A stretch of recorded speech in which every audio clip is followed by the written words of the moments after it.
The reality of affirmative action revealed at University of Wisconsin-Madison. That is the topic of today's video. My name is Craig Meister. I'm a college admissions coach. You can learn more about me and how you can work with me one-on-one throughout the entire college admissions process on my website, which is collegemeister.com. And if you're interested in learning about whether or not you are or your student is on track for selective college admission in the United States of America, visit areyouontracktogetin.com. Again, that's areyouontracktogetin.com, at which you will complete a free 3-minute assessment. Your results will be emailed to you right away, and they will help you clarify whether or not you are or your student is on track for selective college admission in the United States of America. Let's first read the headlines, and then we'll dig into the headlines. The first headline is from the Chronicle of Higher Education. At University of Wisconsin, underrepresented students of color were half as likely to be accepted this year. At the Cap Times, the headline reads, UW-Madison sees, quote, disappointing enrollment drop for students of color. And within that particular article, we have some interesting pull quotes that I do want to share, including the percentage of underrepresented students of color enrolled in the first year class decreased from 18% last fall, that was fall 2023, to 14.3% this fall. These figures include students who identify as Black, Hispanic, South Asian, Native American, or other underrepresented races and ethnicities. Percentages don't include demographics of international students. Chancellor Jennifer Munkin called the declines disappointing. Quote, I want to be clear that our commitment to these students and their communities remains steadfast, end quote. University of Wisconsin-Madison is the first one to fully publish its census results that we are discussing. And I want to dive into the actual raw data with you, because the raw data is so illuminating and so valuable. It supersedes anything you can read in a highly curated article. Let's break it down in a number of ways and start by looking by sex, legal sex. University of Wisconsin-Madison applicants admitted and enrolled by sex. As you see, starting for those applying for fall 2015 through fall 2024, this is 10 years worth of data, we see that the overall and overarching trend is toward more females applying. Depending on the year, it will be slightly more or less, and there were a couple years where males did in fact make up the majority of those applicants. But in all years, females made up the majority of new freshmen. So despite the fact that there were years that males were applying in greater numbers than females, in all years, males make up the minority of University of Wisconsin first-year students.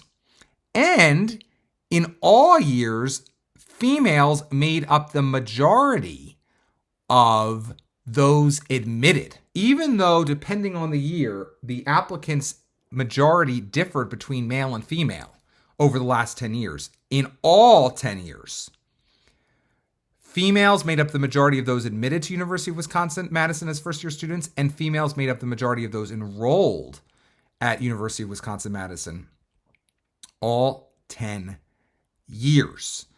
And therefore, the percent of new freshmen, as you see here by sex, is majority female all 10 years. So that here we covered the sex picture at University of Wisconsin-Madison. And we also actually get to look at the percentage of applicants who were admitted by admit rate, which I think is also interesting. No affirmative action, at least statistically, was practiced for males, even though they basically were increasingly in the minority of applicants, and previous years were indicating that they were being accepted at lower numbers, but there was no proactive attempt made to accept them at higher rates, because as you see here, the percentage of applicants who were admitted by sex, the left column is male, the center column is female, the third column is the situation where we see basically the advent of those who do not identify as female or male legally. The last column all the way to the right is the overall admit rate. Females are getting in at a higher rate than males. Now let's take a look at the actual UW-Madison new freshman applicants by residency. And what you see here by residency, the acceptance rate, just let's look at the class of 2028. The acceptance, the percent of applicants who were admitted that were domestic, non-resident was 46%. International, 33%. Resident of Wisconsin, 59%. Resident of Minnesota through compact, 38%. Interestingly, that's lower than out-of-state domestic. And the overall acceptance rate last cycle was 45.2%. Now, this is the race ethnicity information now we're looking at. And this is fascinating. And this is really what reveals the affirmative action in ways that you don't usually see it. Because usually you just see it or hear it when a very prestigious or selective or well-known school releases the information that, without affirmative action now, our numbers are slightly lower, slightly higher in this category, or quite a bit lower in this category. And all they're showing you at most of these schools in their press releases up until now has been, these are the students who make up our class of 2028. And look how it compares to the students who made up our class of 2027. And then, of course, the rest of the press release, of course, alludes to the fact that, we're disappointed in this, or we're going to work harder on that. But University of Wisconsin-Madison does really amazing work sharing transparently on its public source website. And what you see here is, let's first look at applicants. If you look at the applicants over the last 10-year period, let's start with Hispanics, because they're the left column. 2,129 Hispanic or Latino applicants to University of Wisconsin-Madison's first-year class for the fall of 2015. But in the fall of 2024, there were 5,200. That's a huge increase in Hispanic applicants for the first-year class of University of Wisconsin-Madison. 2 or more races has also increased quite a bit over 10 years, only 1,088 in 2015, all the way up to 2,749 in 2024. African American hasn't increased as much, only 1,041 in 2015, and now only 1,640 in 2024. So the numbers of African American applicants is very small at University of Wisconsin relative to other groups. Now, of course, that's not relative to American Indian or Native Alaskan, which is even smaller. That started out as 53 in 2015 and is up to 115 for 2024. But let's look at Asian. Asian is 2,583 in 2015 and 9,600 by 2024. White also has gone up a bit. From 20,000 to 30,000 over the last 10 years. International students have gone up even more, 5,700 to 13,000. So we see that overall number of applicants for the first-year class at University of Wisconsin-Madison over the last 10-year period has gone from 32,780 all the way up to 65,933. That's huge increase in demand over just 10 years.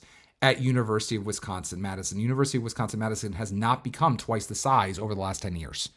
So as you can imagine, the acceptance rates have gone down as the massive numbers of applicants have increased. Now let's look at those admitted.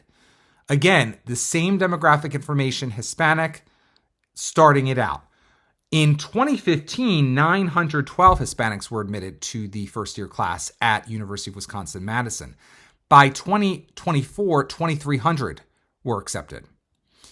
With African American, it's gone from 317 to 556. For Asian, it's gone from 1,300 to 4,900. For white, it's gone to 10,000, from 10,000 to 14,000. For international, 2,000 to about 4,300. And for those who've enrolled, Hispanics have gone up from 296 entering freshmen in 2015 to 721 entering freshmen in 2024. Blacks have gone from 127 in 2015 to 180 in 2024. Asians have gone from 339 to 1,000 over the last 10-year period. Whites have gone from 4,700 to 5,100. And international have gone from 500 to 690. But here is where I think we have sort of the most illuminating data. This is the percent of applicants who were admitted to University of Wisconsin-Madison. Admitted. This is hugely important. And no other schools I've seen release this information. For the class entering in fall 2015, Hispanics were accepted at the rate of 42%. That's when overall applicants were accepted at the rate of 49.2%. At that time, blacks were accepted at the rate of 30%. And overall, again, the acceptance rate that year for first-year applicants was 49.2%. So the Hispanics and blacks were being accepted at a lower rate than other demographic groups. Namely, Asians were accepted at a 50% acceptance rate, and whites were accepted at a 54% acceptance rate. International students were accepted at a 36% acceptance rate. So international students were accepted at a higher acceptance rate than blacks were. Now, this does not show what their scores, what their grades were. This is just showing raw acceptance rates for different demographic groups for fall 2015. You can chart this down over the last 10 years. By last year, the last year that affirmative action was being practiced at University of Wisconsin-Madison, Hispanics were being accepted at a rate of 61.9% for the first year class entering in fall 2023. That's so interesting because whites were being accepted at a rate of 41%. So you can see that affirmative action was increasingly being practiced over the last 10-year period at University of Wisconsin-Madison at almost at a militant degree or level. Why all of a sudden, over a 10-year period, would Hispanics all of a sudden go from being accepted at roughly 42.8% all the way? There was a time in 2021, this is the year after big protests in the United States, where actually Hispanics were accepted at almost 70%, while whites were being accepted that year at 58%. Now, that year is a blip in the sense that that was also a year of high acceptance rate overall because of everything going on with COVID. Socially, there were huge changes in the United States, lots of different movements as it relates to politics. I'm not going to get into all of the minutiae of that. I don't care where you fall on that spectrum. All I know is that there was a lot of social upheaval also within the Wisconsin-Madison admissions office, and they were making changes to how they were making acceptances. The data you see on line 2021 is also the year that Wisconsin was fully test optional for the first time. And so now it makes more sense, doesn't it? When you look at 2020 compared to 2021, Hispanic numbers were already inching up because of the preferences of the individuals in the admissions office at University of Wisconsin, but without any test scores holding them back. In 2021, Hispanic numbers went up from 62.4% to 69.4% in just 1 year. Then look at the African American or Black numbers. Those numbers went up in the span of 3 cycles from 36.1 in 2019 to 51.5 in 2020 to 63.3% in 2021, the first year they were test optional, but still using affirmative action. Look at the Asian numbers. Those numbers also went up from 59% in 2019 to 65.1% in 2020 to 72.2% in 2021. And the white numbers also, you would think would go up, but they went down. Look at that. They went down from 59.1% in 2019 to 59.6% in 2020 to 58.8% in 2021, the first year that affirmative action was being used religiously, as well as the school was now free to use no test scores when reviewing applications. This is very important. This is very important. Overall, the last year of affirmative action saw Hispanics being accepted at almost 20 points higher, percentage points wise, than they were being accepted 9 years earlier. So they went from 42.8% to 61.9% acceptance rate. That's wild.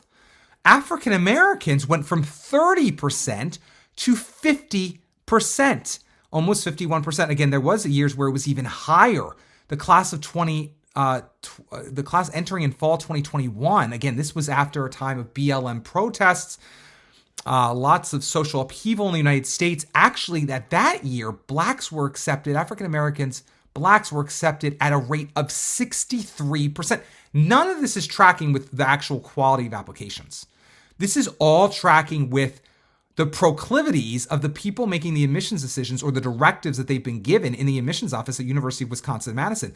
Look at these swings. Yes, it's small numbers, but there's no rhyme or reason to why this would happen other than political and demographic priorities changing within the admissions office at University of Wisconsin-Madison to go from an acceptance rate of black students of 30.5% for fall entering freshmen in 2015 to 63% in 2020, the entering class in fall 2021 to 50% in the last year of affirmative action. And then look what happens. We still, in the first post-affirmative action year, have African Americans and blacks being accepted at a higher overall acceptance rate than they were 10 years ago with affirmative action. So what this communicates is, I don't know what it fully communicates, and neither do you. But, maybe the quality of the applicants have gone up a lot. Maybe they've gone down a lot. Maybe they haven't changed at all. But we're back to a slightly higher number than blacks were being accepted at 10 years ago for the entering class at University of Wisconsin-Madison, even when the number of blacks applying has over doubled over that time period. As we look at Asian numbers, the numbers have fluctuated between 50% sort of as a low, all the way up to 72% as a high, again, during a year where a lot of crazy things were happening. But basically, those numbers are extremely steady relative to all the other numbers you see. University of Wisconsin-Madison is consistently pumping out, almost with the exception of 3 years, numbers in the 50s for Asian, the acceptance rate wise, for Asian applicants. And then for white applicants, the numbers have also been relatively steady up until the last couple of years. Again, they've dropped from 54% in 2015 to now 47%, but some years were as low. Last year was 41.2%. So if we're going to just look at the most critical transition year, it was from the class of 2027 to the class of 2028. We see that African Americans, again, were accepted from 1 year to the next at almost 20 percentage points lower from 1 year to the next. Hispanics also went down almost 20 percentage points, whereas Asians went up 1 to 2 percentage points, and whites went up from 41.2% acceptance rate to 47.8% acceptance rate. And the overall acceptance rate went from 43% to 45%. So those bits of information are highly valuable for us all to reflect on. And that is the reality of affirmative action. Even as things were changing within that admissions office for a lot of different reasons during the early 2020s and over this last 10-year period, so much has changed. A lot of people point to 2020 as being a really turning point in this country, but in fact, you see in all of this data that lots of things started to change in 2015 and 2016. And that is not, I don't think, a mistake. A lot of things were happening socially in this country particularly to individuals in higher education as they saw the presidential candidates in 2016 be who they were and the results be what they were. And that really messed with the heads of a lot of individuals within higher education overall and within admissions offices in particular. And you see things start to change quite drastically in 2016, 2017, 2018, and then again in 2020. And then with the Supreme Court ruling again now in 2024. But this is the reality of affirmative action. And I'll even go a step further to say this. 2024 is affirmative action free and test optional. 2015 is affirmative action in use and test required. And so over the course of 10 cycles, what you see is that without affirmative action, but with test optional, all University of Wisconsin could muster in terms of an increase for Hispanics was less than 2 percentage points. That's how much test optional has provided a value added to Hispanics. Even with test optional, the numbers of Hispanics have only gone up less than 2 percentage points. For African Americans, the number is about 3 percentage points. 3 percentage points. With no affirmative action, but with test optional, the bounce is 3 percentage points for African Americans. For Asians, less than 1 percentage point with test optional and no affirmative action. And for whites, though, look at whites, the numbers have gone from 54.4% down to 47%. So that has been the most precipitous decline of any group as a result of test optional being in use, while affirmative action has officially, at least, been retired. As I have alluded to previously, SAT and ACT optional policies were not introduced during the pandemic en masse to save students' lives. SAT and ACT optional policies were introduced at that time to save the souls of those working in education. Now, of course, I don't mean that literally, but they knew affirmative action was going away, and affirmative action is something that they were looking to increasingly over this 10-year period for salvation. So they had to turn to test optional. This is a religious practice. You must understand. It is a religious act to, en masse, introduce SAT and ACT optional policies because it is an ideological program. It is religious. They will not admit it as such. No one will ever say this is religious, but it is. It is a religious quest. Just as the Crusades were a religious quest, so too was the introduction of SAT and ACT optional policies that just so happened to coincide with the pandemic. The pandemic was used as an excuse to do what, as you see from this chart, was already starting to happen anyway, which was we want to be unbound by SAT and ACT scores. Let's throw SAT and ACT scores to the wind. And that is what was done. And as of today, of course, we know that University of Wisconsin remains a test optional institution. What makes it, of course, galling is that in Christianity and Judaism, there is not sort of license to simply lie in order to achieve some goal that you have for religious purposes. But at the University of Wisconsin lied in 2020 when it announced that it was going to temporarily suspend standardized testing requirements because students were struggling to take and submit test scores during COVID-19. It was never about COVID-19. Now, you may be wondering, Craig, what happened to that headline you referred to in the beginning of the video? Here it is again. At University of Wisconsin, underrepresented students of color were half as likely to be accepted this year. I haven't shown you any statistics that would back that up yet. The statistic to back that up is in a final chart that I'm now going to show you. Here it is.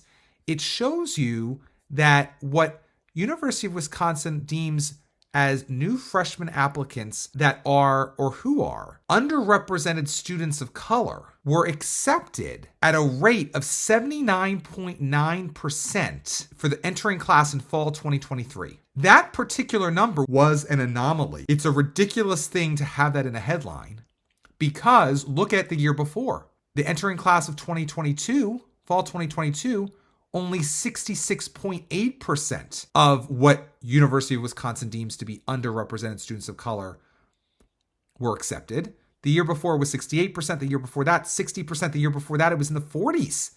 And it was hovering anywhere between the low 40s and 50% in 2015 through 2017.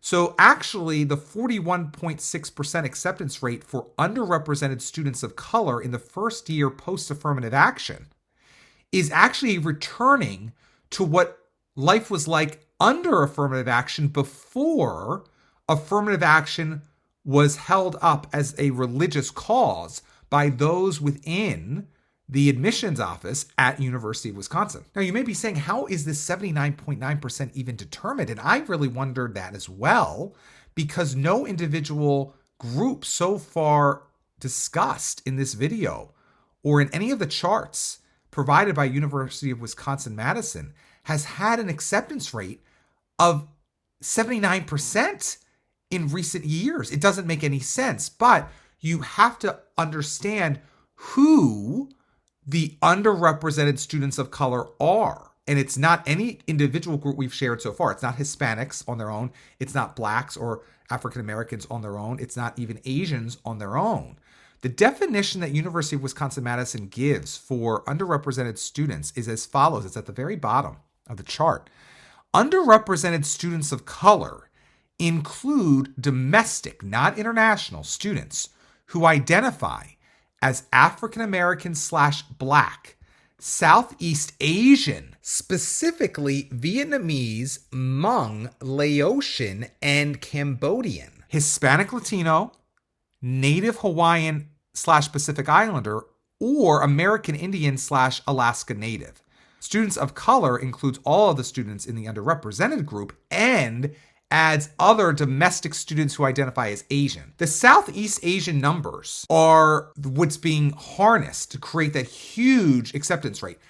It must be the case that because those particular Southeast Asians are represented in higher numbers in the state of Wisconsin, and of the Southeast Asians applying, the majority are from Wisconsin and therefore benefit from the overall higher acceptance rate that all residents of Wisconsin benefit from. But also, they must have been accepted at a much higher acceptance rate than other Asians are accepted at. That makes it all make sense.